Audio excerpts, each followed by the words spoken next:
Into the House. Thank you. Honourable David Cunliffe. Mr Speaker, one of the best things about having spent a couple of weeks in Europe is that I come back and I can actually understand the accent of the member who's just resumed his seat. The member apparently for Rotorua, and he says he's visited recently, so we can only take him at his word.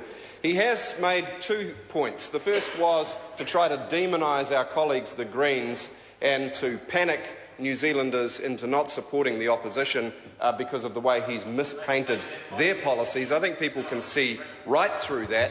And the second and very telling comment that he made was to say that National's idea was to, quote, leave New Zealanders alone and get out of the road. That's, in fact, the best that they can do. The member's nodding.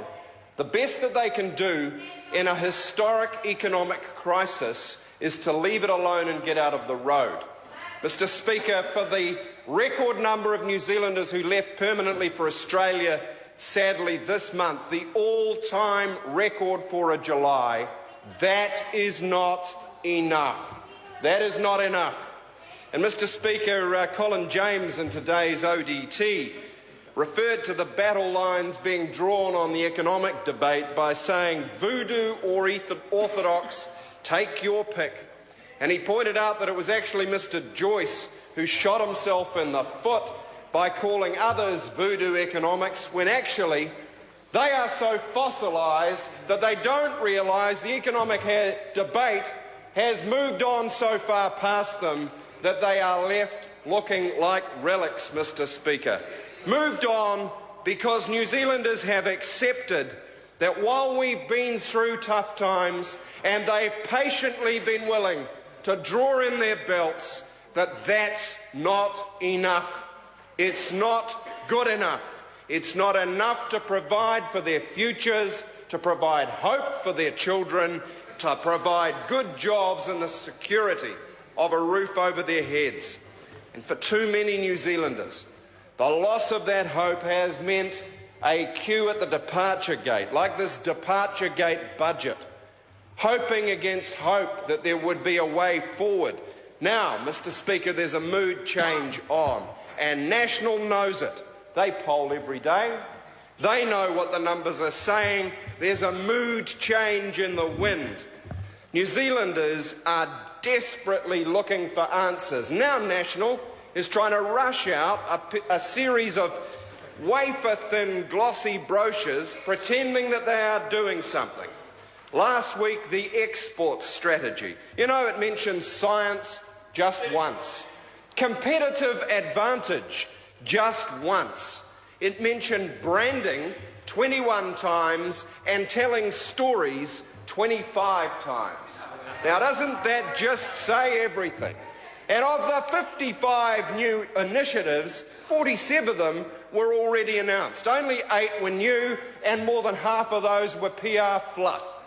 Mr Speaker, that is not what New Zealanders expect, it is not what they deserve, and it is not what they're going to vote for in 2014. Mr Speaker, so distressed was National at the flop of its export glossy that they rushed out their buff new innovation pamphlet this morning, so desperate that they only sent the invitations out on Friday to a captive audience. And Business New Zealand jumped the gun by putting its draft on the Business New Zealand website before the government even released it. Whose document was it? Looks like Phil O'Reilly wrote it, and well, he might have, because the document, the so-called strategy, leaves it largely to the private sector to do all the heavy lifting at a time of national crisis. That's not leadership, Mr Speaker. That's not vision for the future. That's not even a substantive game plan. Mr Speaker, where does that leave New Zealanders who just want a good job and a safe roof over their heads and hope that their kids can still do better than they did? Hope that their kids can still do better than they did. Well, at least they can now see, laid bare, the two competing views of the economy across the two sides of this House. I use the phrase a little liberally because I see the Minister for Māori Affairs sagely sitting there wondering which side he and his party are on. They'll figure it out before 2014 where the bids are clear. Mr Speaker, on that side, There is an extractive view of the economy. If they can't cut it and sell it, they'll mine it or flog it. But it's an extractive view of primary agriculture and mining that they mistakenly believe is going to lift incomes. Well, it won't, because it's not possible to milk enough cows, sell enough raw logs, export enough unprocessed fish from the seas around Nelson. Mr. Speaker, that is nobody's idea of a smart way to live. The Global Competitiveness Report by the World Economic Forum canes New Zealand, not because we've got a high cost structure, but because, just like the rating agencies, we have under-diversified exports and insufficient knowledge and value content. So what is the answer to that? To build that content with a strong economic development and innovation plan. And what did we get? This wafer-thin glossy. It isn't worth the glossy little paper it's written on. It's an embarrassment, and the government should put it back in the bottom drawer until they've done some work and they have something worth releasing that Phil O'Reilly didn't write. Mr. Speaker, our vision is different. Our vision, I might say quite similar to the Greens' vision, is a high-value, sustainable, socially just vision where New Zealanders get good jobs from high-value manufacturing, advanced technology, high-value services and the primary sector, but we don't just milk it, we think it. We add value to the bucket of milk with science, nutraceuticals, advanced foods, good branding. That is how you make a buck in this world, Mr. Speaker. And Labor has the economic policies that will deliver that outcome. At the macro level, as we have made clear to the public, tax policies that will encourage capital to flow where it does the most good. Not to the slick-shoed property developer mates of that government. Not to the slimy bond traders who are ripping everybody else off and holding the country to account, Mr. Speaker. Real business people building real businesses, exporting products and employing New Zealanders. Mr. Speaker, we have a strong universal savings plan that will create the pools of capital for investment while providing the nest eggs New Zealanders need. We have a cradle-to-grave view of education being led in the post-school area by my colleague Jacinda Ardern, which means that no New Zealander out of school is going to be left on the scrap heap. They'll be earning or learning, all of them. And we're going to use the unemployment benefit for apprenticeships and get employers employing our young people to give them hope and a real start in the job market.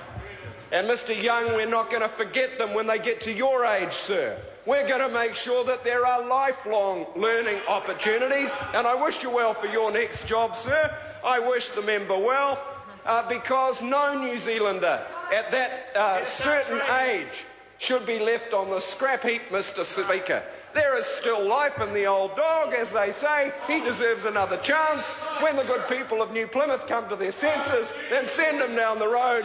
We hope there'll be a Labor government that can help him retrain for something more useful.